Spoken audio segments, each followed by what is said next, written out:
क्रमांक 8 ऐश्वर्या अविनाश सुर्डे. 1 डिसेंबर जागतिक एड्स दिन. त्या दिवशी वृत्तपत्रांमधून प्रसारित झालेले विशेष लेख हाताखाली येतात आणि त्याच्या माध्यमातून HIV एड्सग्रस्त आत्महत्या झालेल्यांची संख्या सुद्धा आपल्या साऱ्यांसमोर प्रकाशित करण्यात येते. हा सारा प्रसंग पाहिल्यानंतर मला तिथे खंत जाणवते, ती मात्र वैयक्तिक व्यक्तिशः HIV एड्सची जागरूकता होणं, ही कुठे जागरूकतेचं प्रमाण मला कमी दिसायला लागतं. आणि मग प्रामुख्याने HIV एड्सची माझी व्यक्तिशः जागरूकता नक्की काय असायला हवी, हा विचार इथून प्रसारित करणं मला अधिक महत्वाचं वाटायला लागतं. कारण काय मित्रांनो, जागतिक असेल, राष्ट्रीय असेल, राज्य असेल, किंवा मग जिल्हास्तरीय असेल, किंवा मग सामाजिक चळवळी असतील, क्रांती असतील, प्रत्येक घटनेच्या माध्यमातून आपण समाजामध्ये HIV एड्सच्या दृष्टिकोनाचा बदल घडवून आणण्याचा प्रयत्न केला. मात्र या साऱ्या प्रयत्नातून सुद्धा आपल्या हाती काहीच लागत नाही. अशा वेळी मी स्वतः बदलणं फार गरजेचं असतं. म्हणून नमस्कार, मी स्पर्धक सांकेतिक कोड क्रमांक 8 विषय मांडतीये HIV एड्स विषयी माझी जागरूकता. HIV एड्स विषयी समाजाचा दृष्टिकोन मला आता इथे महत्वाचा वाटत नाही, तर HIV एड्स विषयी माझी वैयक्तिक भूमिका नक्की काय असेल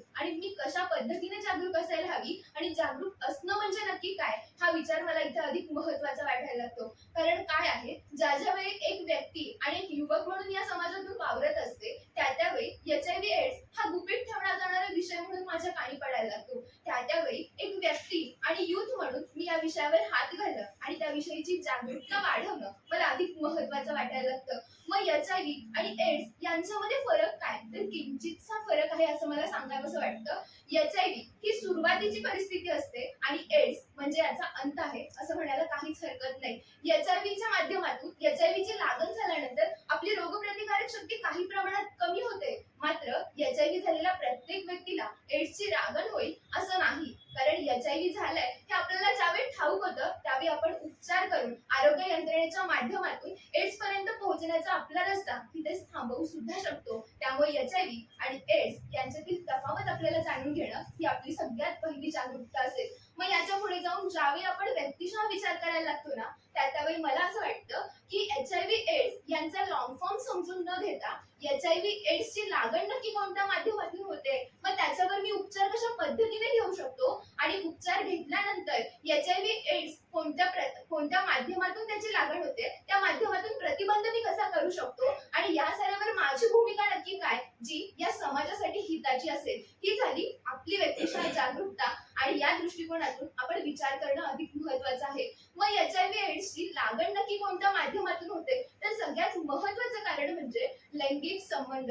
लैंगिक संबंधाच्या माध्यमातून HIV एड्सची मोठ्या प्रमाणात लागण होते. मात्र मला इथे सांगायचं असं आहे की प्रत्येक लैंगिक संबंध HIV एड्सचा रिपोर्ट आपल्या हातात देत नाही. तर असुरक्षित लैंगिक संबंध म्हणजे आपल्या सोबत असलेला आपला जो साथीदार आहे, तो जर का HIV एड्स ग्रस्त असेल, तर आपण सुद्धा HIV एड्स ग्रस्त होऊ शकतो. हे मात्र आपल्याला ठाऊक ठेवलं पाहिजे. आणि याच्याही पुढे जाऊ, आता सध्याचा क्रेज पाहता इंजेक्शनच्या माध्यमातून जे काही आपण नशेली पदार्थांचं सेवन करतोय ना, त्याच्या माध्यमातून सुद्धा HIV एड्सची लागण होऊ शकते. आणि आपण सारेजण म्हणतोय त्याप्रमाणे इंजेक्शनच्या सुया असतील किंवा रक्ताच्या माध्यमातून HIV एड्सची लागण होते. त्याच्यावर मला असं म्हणायचंय की मित्रांनो, आत्ताच्या शतकामध्ये या सुयांच्या माध्यमातून आणि रक्ताच्या माध्यमातून HIV एड्सचं प्रसरण होण्याचं प्रमाण तसं फार कमी आहे. कारण आपण जुन्या इंजेक्शनचा आणि सुयांचा वापर आता करत नाहीये आणि रक्त सुद्धा घेत असताना आपण रक्ताच्या विविध चाचण्या घेऊन मग रक्तदान करतोय आणि रक्त चढवतोय सुद्धा.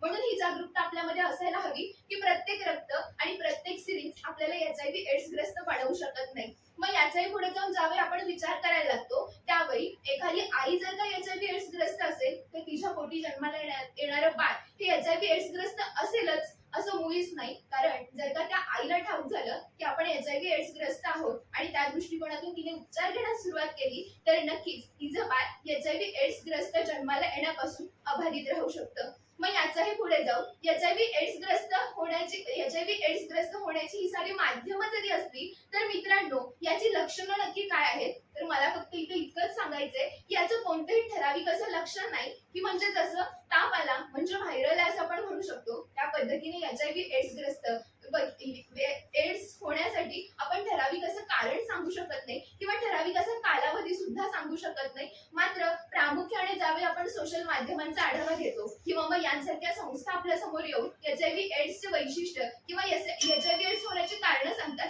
त्यावेळी त्या सांगतात की सातत्याने आजारी पडणं किंवा आठवडाभर ताप राहणं किंवा अशा विविध गोष्टींच्या माध्यमातून एचआयव्ही एड्स झालाय हे आपण समजून घेऊ शकतो. आणि मग याच्याही पुढे जाऊ या समाजामध्ये वावरत असताना मी एचआयव्ही एड्स ग्रस्त आहे का याची वारंवार चाचणी करण्याची गरज नाही. जर का तुम्ही त्या एचआयव्ही एड्स ग्रस्त माध्यमांमधून जर का त्या माध्यमांमध्ये जर का तुम्ही अडकला असाल आणि त्या माध्यमांमध्ये जर का तुम्ही अडकला असाल आणि एचआयव्ही एड्स ग्रस्त व्यक्तीच्या संबंधात आलाय किंवा तशी तुम्हाला कुणकुण असेल तर तुम्ही एचआयव्ही एड्सची तपासणी केली पाहिजे. आणि ती तपासणी मोफत आहे आपल्या सरकारी इस्पितळांमध्ये आणि याची कोणत्याही प्रकारची माहिती किंवा डंका समाजामध्ये पसरवला जात नाही. ही सुद्धा जागरूकता आपल्यामध्ये आता येणाऱ्या काळामध्ये असायला हवी. आणि मग या साऱ्या गोष्टींनंतर एक युवक म्हणून माझ्यामध्ये जागरूकता काय हवी? हा असा रोग आहे की या रोगाच्या माध्यमातून स्वतःचं जीवन जगण्याची जी काही वाट आहे ती इथेच बंद होते. पण यानंतर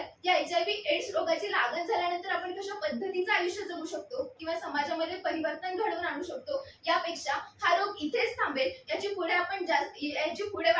पुढे मोठ्या प्रमाणामध्ये प्रसारण कशा पद्धतीने होणार नाही या सगळ्या गोष्टींचा विचार करणं मला अधिक महत्त्वाचं वाटतो. आणि त्या दृष्टिकोनातून आपण सरांनी विचार सुद्धा करायला हवा. मग शेवटी फक्त माझी भूमिका इतकीच. सुरेश भट यांच्या शब्दामध्ये मी इतकंच म्हणेन, हे असं असलं तरी हे असे असणार नाही. दिवस आमचाही येत आहे. आम्ही लाजे खातर आता घरी बसणार नाही. आम्ही आता लाजे खातर घरी बसणार नाही. मनपूर्वक धन्यवाद.